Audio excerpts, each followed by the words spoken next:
So I have pretty severe ADHD, and one of the things that sucks about it is object permanence.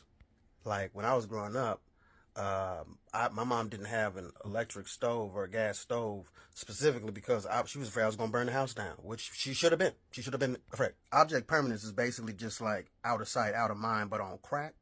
So I'll put a pot of water on the stove to let it boil to make me some ramen or something, and then the minute I turn my back, it's no longer exists to me. I burned a lot of pots, a lot of other things. I burned a lot of shit on accident. I've also let a lot of food rot because I'll buy it, shit that I love, and if I don't see it, I forget that I have it. The problem is it's not just objects. That goes for people too, a lot of the time. So like I won't text somebody or talk to somebody for a really long time, and then we'll link up, and for me, no time has passed. For them, it could have been years. For me, literally, no time has passed. I just picked up right where we left off. But to somebody else, that could look like, damn, dog, you didn't even care that we ain't seen each other in all this time? But it wasn't no time that passed for me. Here's the thing, though. When time does pass for me, it's extra slow.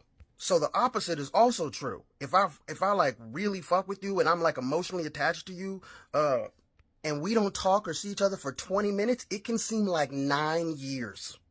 All of this is involuntary.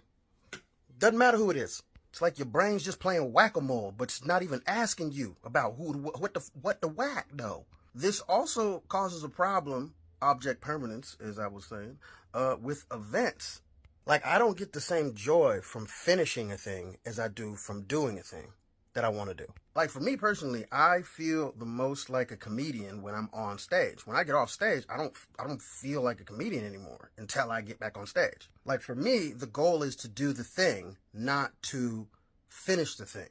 For a lot of people, the end goal, like the end, is the goal. It's the place where you get the dopamine. You work out and you work out and you work out and you work out, and then you hit the goal of looking the way you want to look. But for me, that goal of looking the way I want to look does not exist.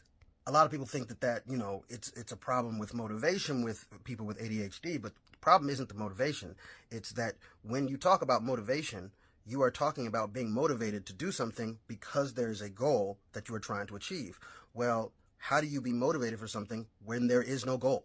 And that's how the ADHD brain works, at least for me. So that's why it's hard for people with ADHD to do things that they don't want to do or that they're not interested in. It's because there exists no goal.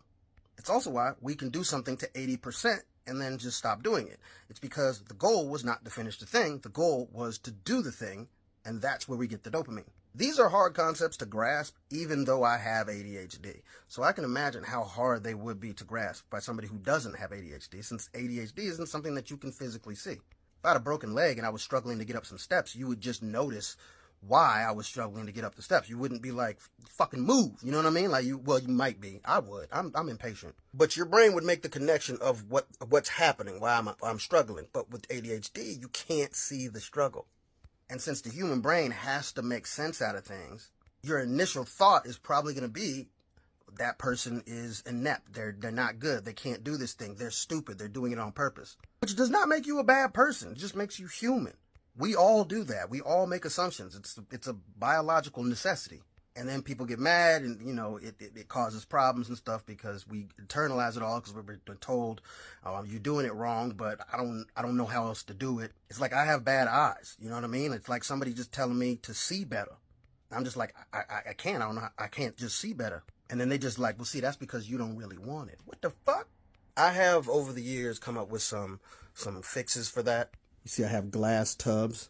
You know what I'm saying? Like a lot of the things in my room you can see visibly.